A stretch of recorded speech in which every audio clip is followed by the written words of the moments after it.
Hello everyone. Let's study the theoretical perspectives of industrial relations और employee relations. Okay? तो यहाँ पे हम इस वीडियो में अप्रोचेस कवर करेंगे. उन्हें हम perspective, framework, theories, models in नामों से भी बोल सकते हैं. ओके, नाउ सबसे पहले हम यूनिटरी अप्रोच कवर करेंगे या यूनिटरी पर्सपेक्टिव. तो इस वीडियो में मैंने सिर्फ एक ही अप्रोच कवर किया है, एक ही पर्सपेक्टिव कवर किया basically.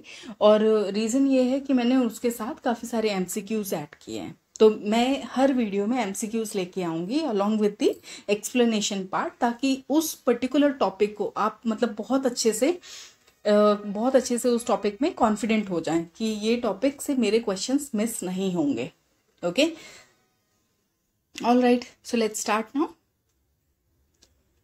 Okay, so unitary perspective और unitary approach को सबसे पहले किसने कॉइन किया? एलन फॉक्स ने 1966 में. ओके, उन्होंने सबसे पहले जो टर्म दिया वो यूनिटरी दिया. बाद में उन्होंने इसको यूनिटरिस्ट के नाम से आगे उसको कॉइन किया. ओके, नाउ ऑर्गेनाइजेशन को एलन क्या मानते हैं, इस कंप्लीट अप्रोच में हम क्या पढ़ेंगे? हम एजम्पशन पढ़ेंगे कि एलन का क्या क्या मानना, उनके बिलीव क्या है, उनके एजम्पशंस क्या हैं. ठीक है, तो ऑर्गेनाइजेशन को वो एक हैप्पी फैमिली की तरह देखते हैं कि ऑर्गेनाइजेशन एक हैप्पी फैमिली है. तो एक हैप्पी फैमिली कैसी होती है कि उसमें कोई कॉन्फ्लिक्ट्स नहीं होते हैं. Conflicts in the sense like कि मेजरली क्या, एक हैप्पी फैमिली में क्या होता है कि सबके सेम गोल होते हैं, एक ही तरह सोचते हैं, एक ही तरह रहते हैं, लाइक मिलजुल के रहते हैं. पर्सपेक्टिव उनका सेम होता है, उनके इंटरेस्ट सेम होते हैं ज़्यादातर. ठीक है, तो इसी तरह से वो एक हैप्पी फैमिली की तरह कंसिडर कर रहे हैं एक ऑर्गेनाइजेशन को. तो वो बोलते हैं कि जो ऑर्गेनाइजेशन है ये इंटीग्रेटेड एंड हार्मोनियस सिस्टम है.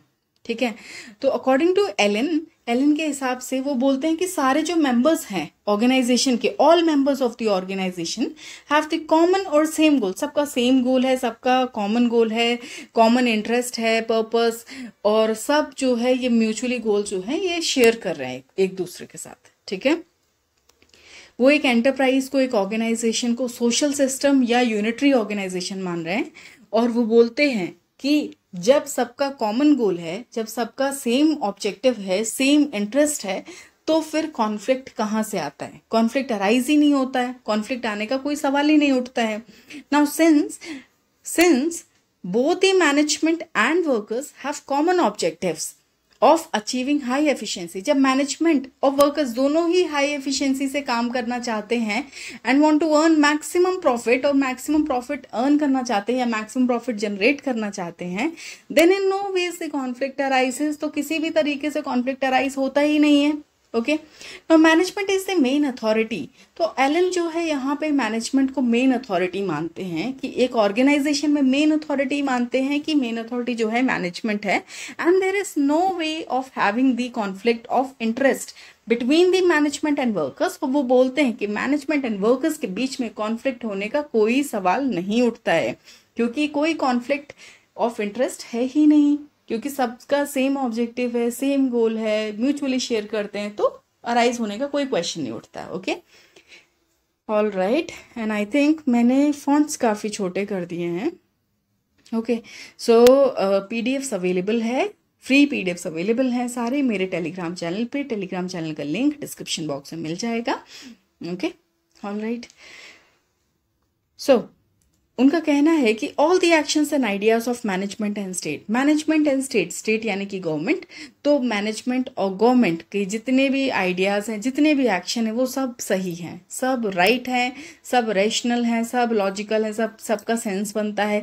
लेकिन अगर दूसरी तरफ actions, all the actions and believes of employees that are conflicting with management, employees के कुछ आइडियाज़ या कुछ मान्यताएं, कुछ एग्जाम्पशन, कुछ बिलीफ ऐसी हों जो कि मैनेजमेंट से कॉन्फ्लिक्ट कर रही हो, मैनेजमेंट के साथ टकरा रही हो, मैनेजमेंट के साथ उनका मानना मैनेजमेंट के साथ मैच ना कर रहा हो.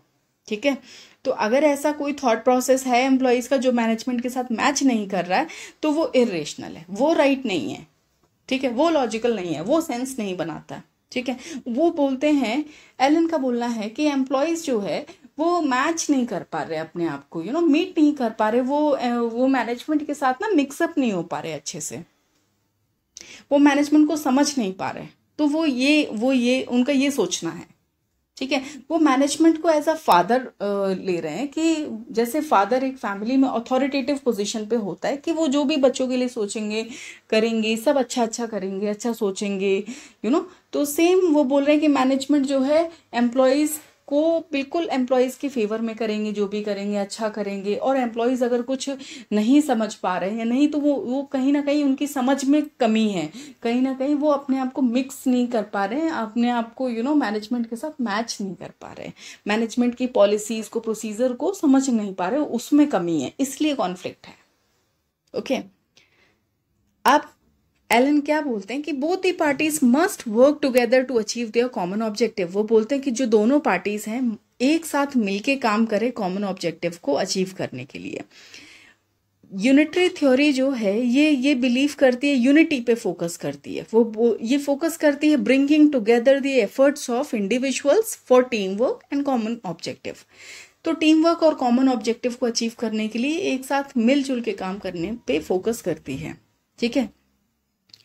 अब सॉरी, यहाँ पे यूनियन मिस हो गया है।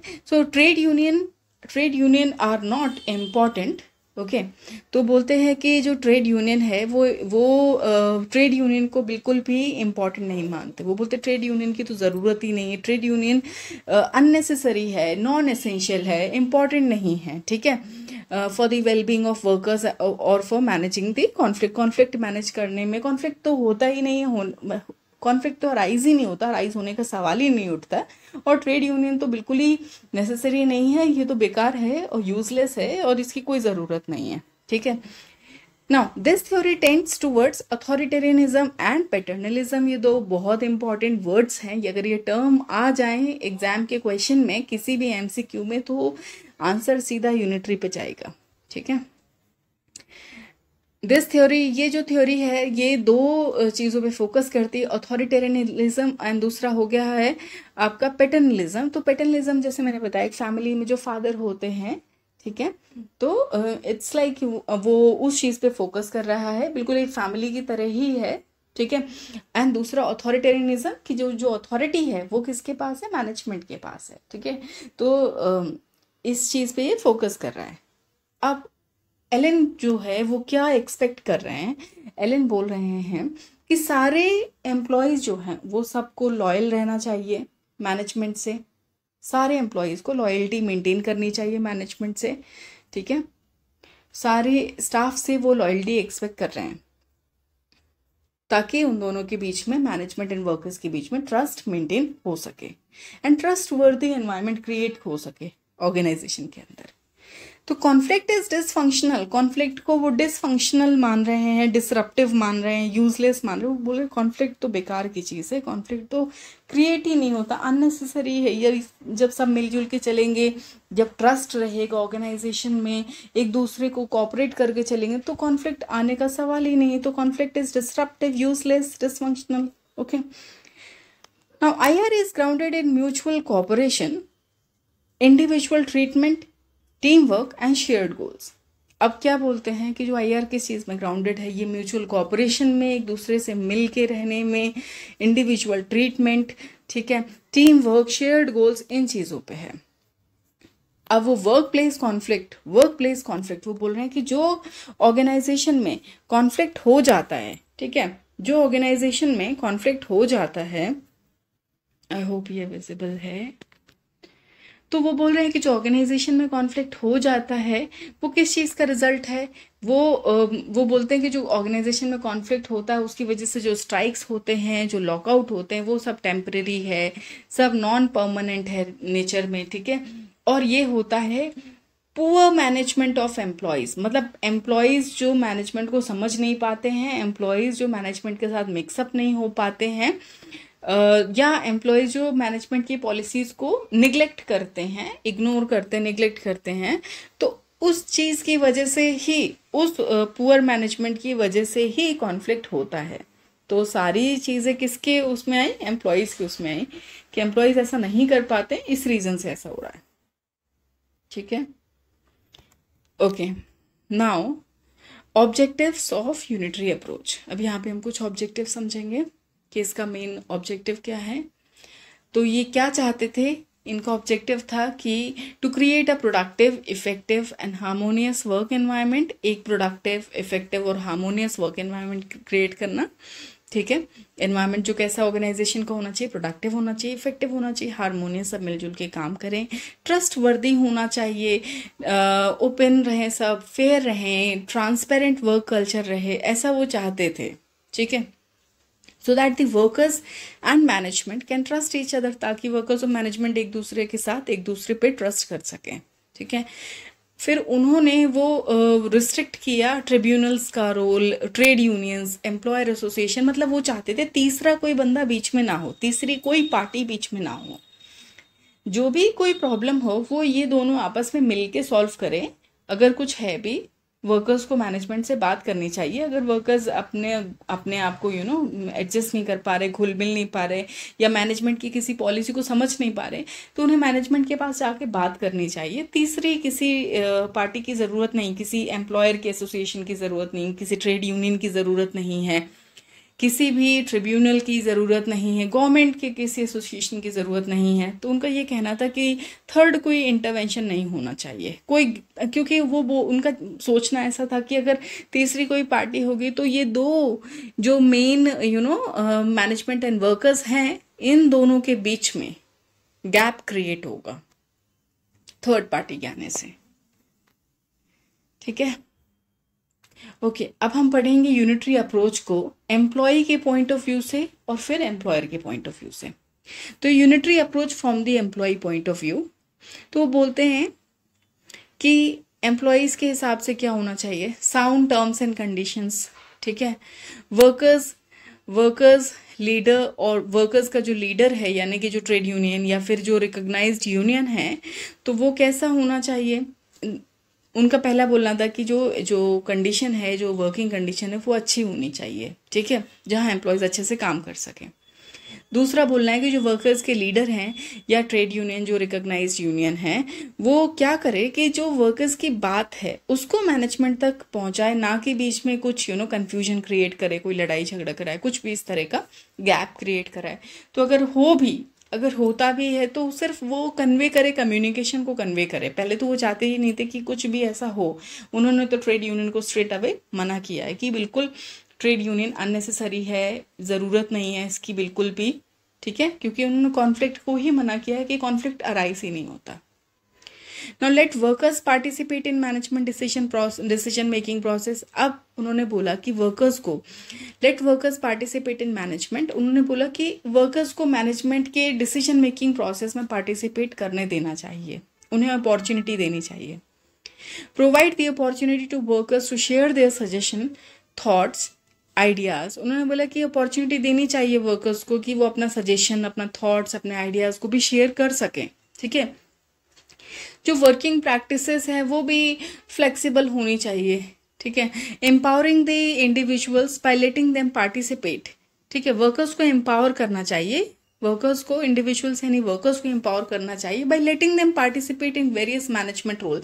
अलग अलग मैनेजमेंट रोल्स में उन्हें पार्टिसिपेट करना चाहिए, पार्टिसिपेट करने देना चाहिए, ठीक है।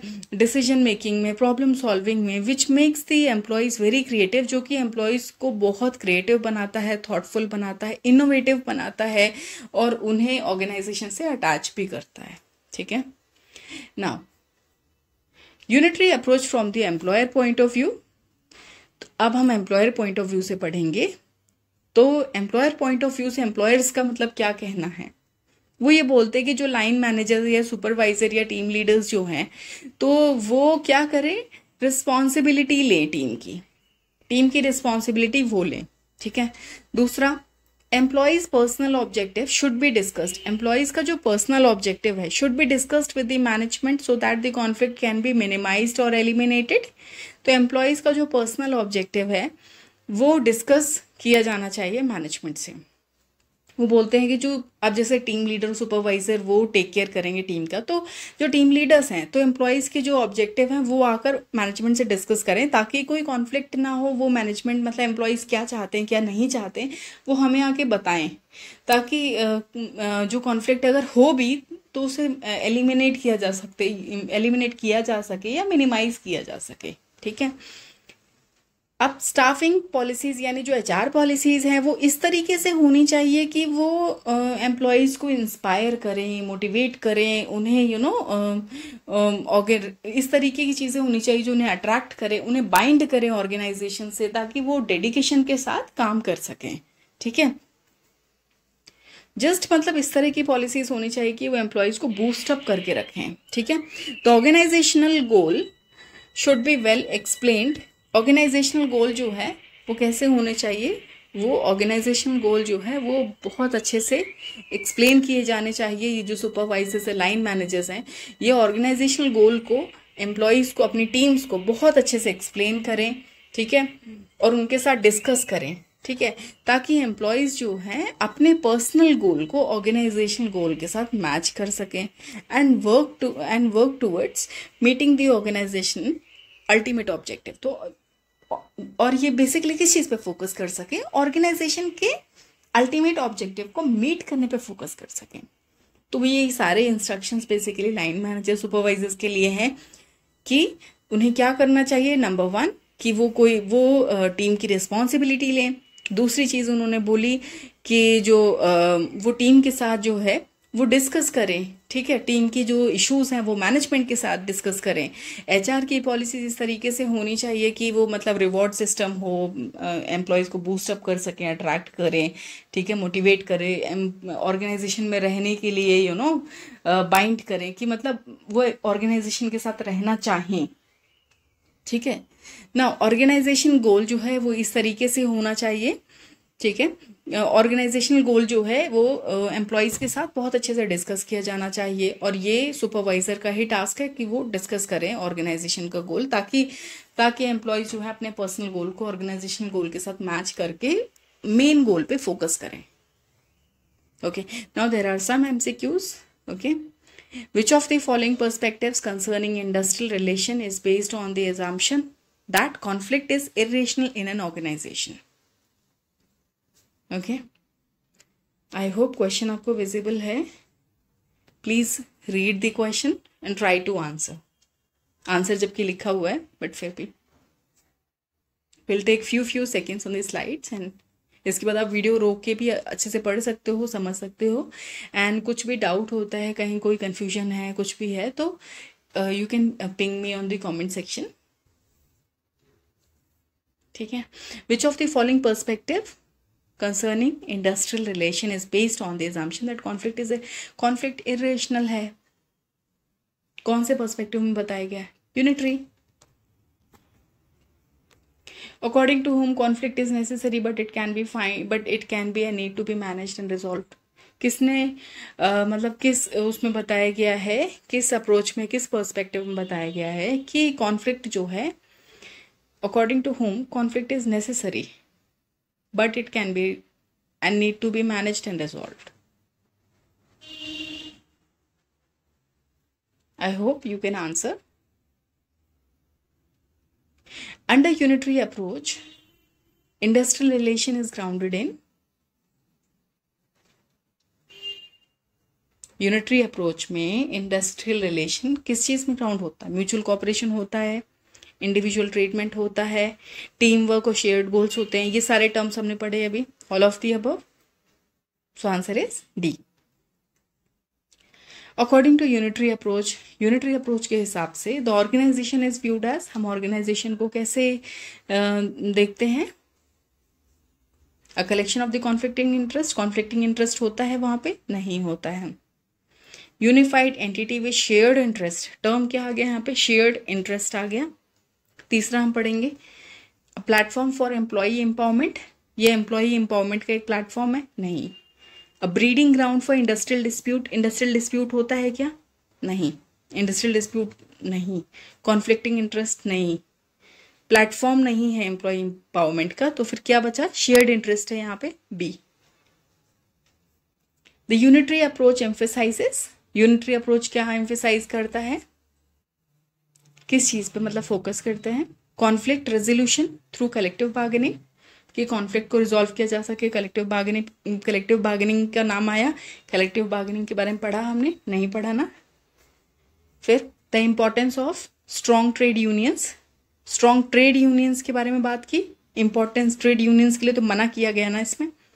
तो सी क्या है, okay, the importance of strong, just need to check, cooperation and harmony between employees and employer, employee empowerment through strikes and protest। आप चेक करना, मुझे आंसर कमेंट सेक्शन में देना। Okay, in the unitary approach the role of management is to, unitary approach में जो management का role है वो क्या है, यूनिटरी अप्रोच है, मैनेजमेंट का रोल क्या है, क्रिएट डिवीजन और कॉन्फ्लिक्ट अमंग एम्प्लॉयज। मैनेजमेंट क्या करता है कि डिवीजन क्रिएट करता है और कॉन्फ्लिक्ट करता है एम्प्लॉयज में, नहीं। क्या करता है, promote a cohesive organisational culture, या फिर act as an external mediator in disputes में एक्सटर्नल मीडिएटर की तरह काम करता है, नहीं। मैनेजमेंट तो एक्सटर्नल मीडिएटर नहीं है ना, और डिस्प्यूट्स का तो मतलब ही नहीं बनता यहाँ पे। Advocate for workers rights and interest, नहीं। तो डी नहीं है, सी नहीं है, ए नहीं है, तो क्या है, B, promote a cohesive organisational culture, मतलब harmonious culture. The unitary approach suggest that the conflict in the work place should be resolve through, unitary approach क्या सजेस्ट करता है कि जो कॉन्फ्लिक्ट है वर्क प्लेस पे वो कैसे रिजॉल्व किया जा सके। Legal action, litigation, legal action के बारे में तुमने नहीं पढ़ा, लीगल एक्शन के बारे में कुछ भी नहीं है, okay.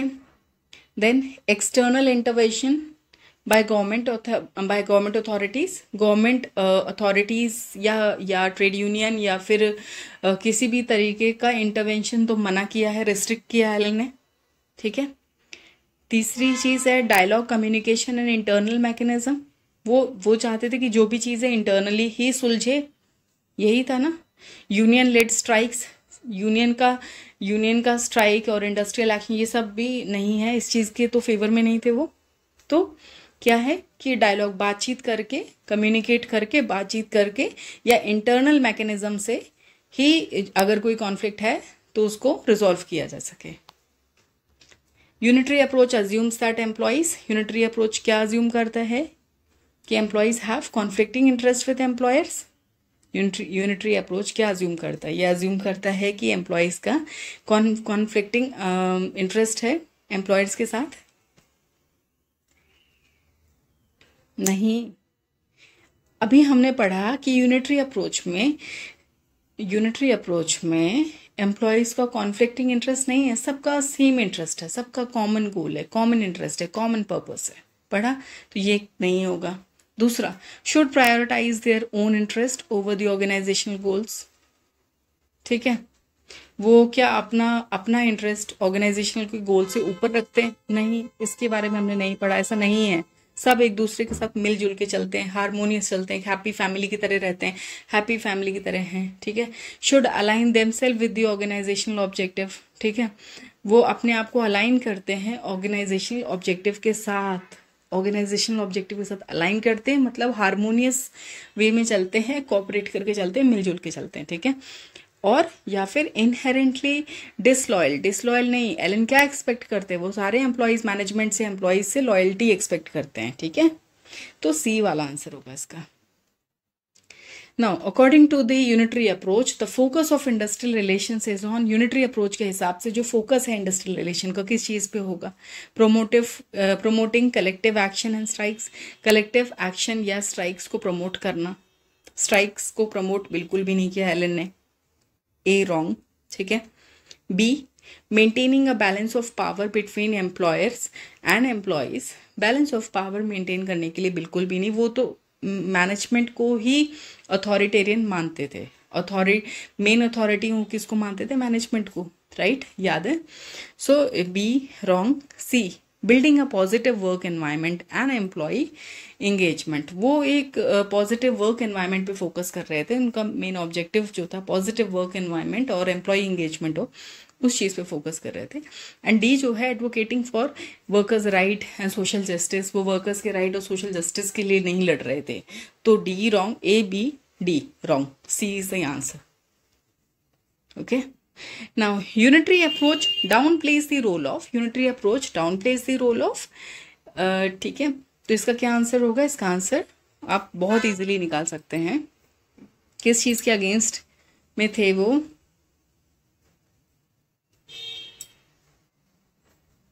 Trade unions and the collective bargaining, management in employee relations, government regulation, labour laws, employees participation and involvement. Okay, please read and answer. Thank you. Okay, now I think few more questions are there. Just need to check how many questions. Still lot of questions. Okay.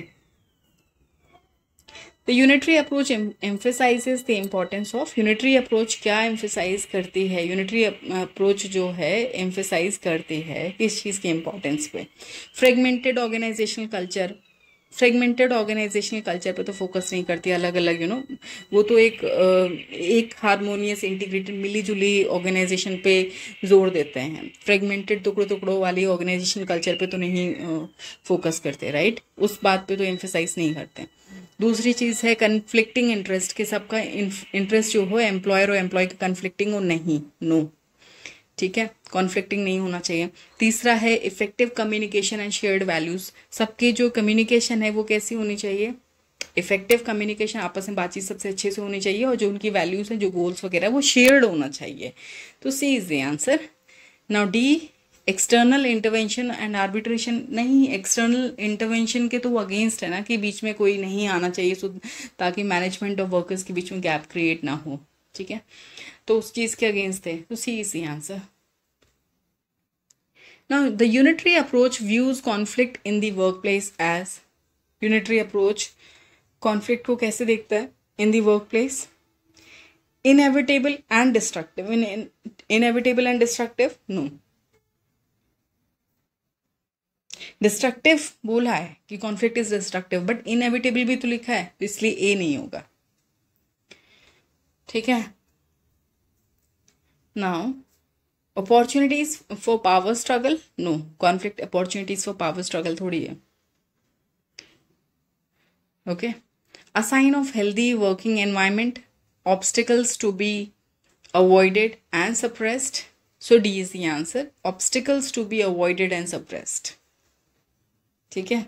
जो obstacles हैं, यानी जो conflict को इस बात पे focus करें कि जो ऑब्स्टिकल्स हैं, रुकावटें हैं, कॉन्फ्लिक्ट हैं, उन ऑब्स्टिकल्स को अवॉइड करना चाहिए, या उनको सप्रेस, उनको दबाना चाहिए, या उनको अवॉइड करना चाहिए, ठीक है, उनको रिमूव करना चाहिए, इस पे फोकस करते हैं।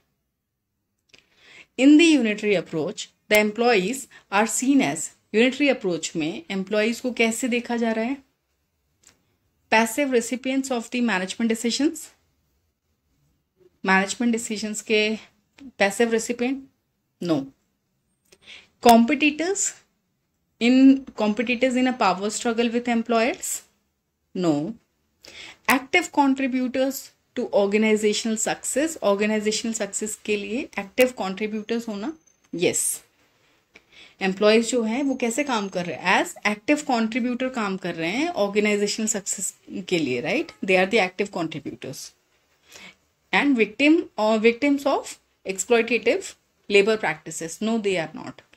Exploitative labor practices की victims नहीं हैं employees. Okay, so thank you so much for watching my channel. Please do like, subscribe and share if you like the video, if you like our efforts. Thank you.